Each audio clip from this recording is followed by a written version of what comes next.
Chef. ఈరోజు మనం ఉప్మా ఎలా తయారు చేసుకోవాలో చూద్దాం. ఇది రెగ్యులర్గా చేసుకునే ఉప్మాల కంటే కొంచెం అంటే మనకి పౌడర్ లాగా కొంచెం పొడి పొడిగా ఉండేటట్లు ఎలా ప్రిపేర్ చేసుకోవాలో చూద్దామండి. టేస్ట్ చాలా బాగుంటుంది. ఇప్పుడు అది ఎలా తయారు చేయాలో నేను చూపిస్తాను. ముందుగా మనం ఇలా స్టవ్ మీద ప్యాన్ పెట్టుకొని నేను ఇక్కడ 1 టేబుల్ స్పూన్ నెయ్యి వేసుకుంటున్నాను. ఈ నేతిలో మనం చూడండి, ఇక్కడ నేను ఒక చిన్న కప్పు తీసుకుంటున్నానండి, జస్ట్ మీకు చూపించడం కోసం.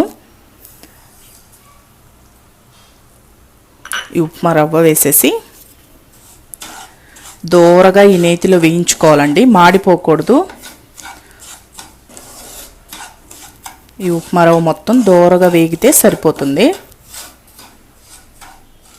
ఇలా వేయించుకున్నాం కదా, చూడండి దోరగా వేయించుకున్నాం. దీనిని తీసి పక్కన పెట్టుకోండి. ఇప్పుడు అదే ప్యాన్లో ఇంకొక టేబుల్ స్పూన్ నెయ్యి వేసుకొని ఇక్కడ చూడండి కాజు ఒక 2 టేబుల్ స్పూన్లు. ఈ కాజుని లైట్గా వేయించుకోవాలి. ఈ జీడిపప్పు ఇలా వేయించుకున్నాం కదా, చూడండి కలర్ మారాయి మనకి. వీటిలన్నిటిని తీసుకొని ఒక గిన్నెలో వేసుకోండి. ఇప్పుడు ఇదే ప్యాన్లో పోపు దినుసులు వేసుకోండి.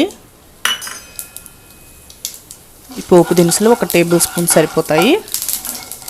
ఈ ఆవాలు కొంచెం చిటపట అన్నిచ్చి దీంట్లో పచ్చిమిర్చి వేసుకుందాం.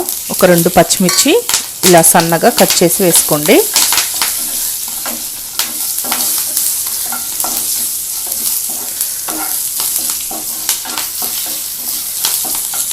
పచ్చిమిర్చి వేగాయి కదా, దీంట్లోనే ఒక చిన్న ఉల్లిపాయ నేను కొంచెం తీసుకున్నాను కాబట్టి ఉప్మా రవ్వ, చూడండి ఒక చిన్న ఉల్లిపాయ మీకు వీలైనంత సన్నగా, ఎంత సన్నగా కట్ చేస్తానో చూడండి, ఇలా కట్ చేసుకొని ఈ ఉల్లిపాయను కూడా వేసేసుకోండి.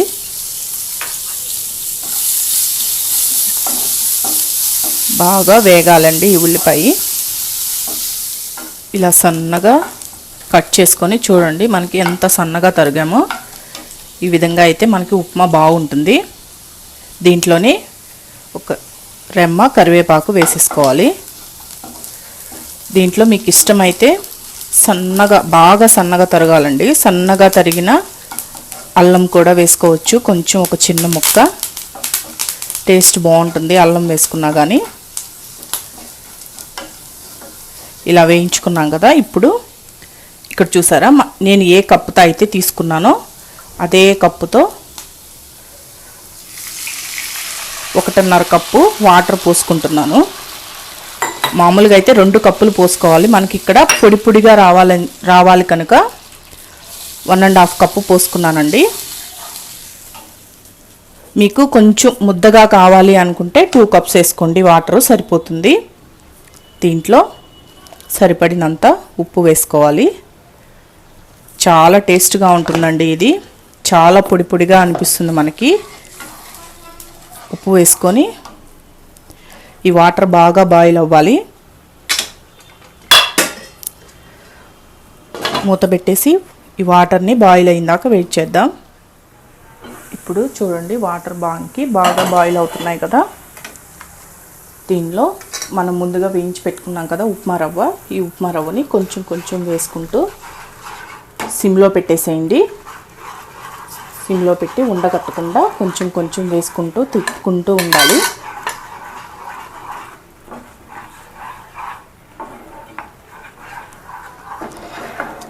మనం వాటర్ కొంచెం అంటే కొంచెం తక్కువ వేసాం కాబట్టి ఇది కొంచెం మీకు తిప్పినప్పుడే కొంచెం ఉడకనట్టు ఉంటుందండి. మనం అప్పుడు మూత పెట్టేసుకోవాలి.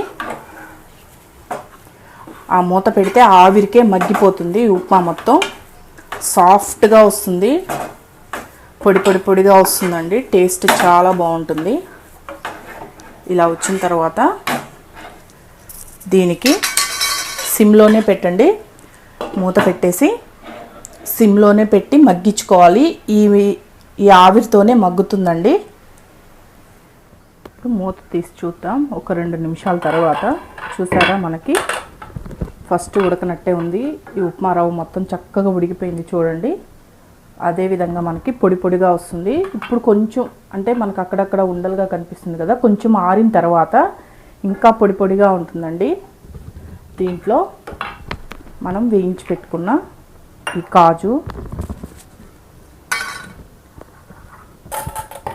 జీడిపప్పు వేసుకుంటే జీడిపప్పు ఉప్మా అంటారు, లేకుంటే నార్మల్ ఉప్మా, అంతే తేడా అండి. ఉప్మా మొత్తం ప్రాసెస్ ఒకటే.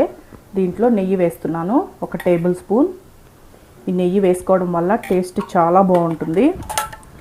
మీ దగ్గర డాల్డా ఉంటే డాల్డా యూస్ చేయండి. అంటే మనకి పొడి పొడిగా రావాలి అనుకుంటే డాల్డా అయినా వేసుకోండి, లేదా బటర్ ఉంటే బటర్ అయినా వేసుకోండి. టేస్ట్ మటుకు సూపర్ ఉంటుంది. పిల్లలు చాలా ఇష్టంగా తింటారండి. మొత్తం బాగా కలిపి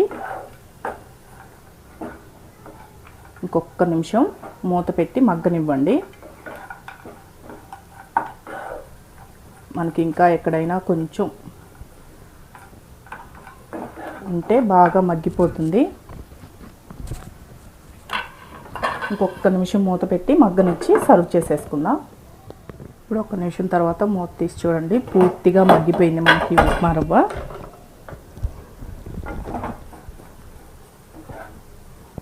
చూడండి,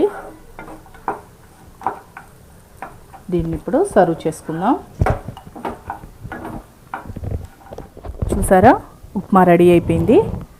ఇక్కడ చూడండి, చాలా పొడిగా వస్తుందండి. అదేవిధంగా మనకి చక్కగా మగ్గిపోయి టేస్ట్ కూడా చాలా బాగుంటుంది.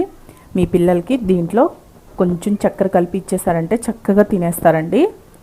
టిఫిన్కి కానీ లంచ్ బాక్స్లో కానీ పెట్టి పంపించవచ్చు. టేస్ట్ కూడా చాలా బాగుంటుంది. ఈ వీడియో కానీ మీకు నచ్చినట్లయితే నా యూట్యూబ్ ఛానల్ మనా చెఫ్కి సబ్స్క్రైబ్ చేయండి. నచ్చితే లైక్ చేయండి, షేర్ చేయండి. ఈ వీడియో మీద మీ కామెంట్స్ని నాకు పంపించండి.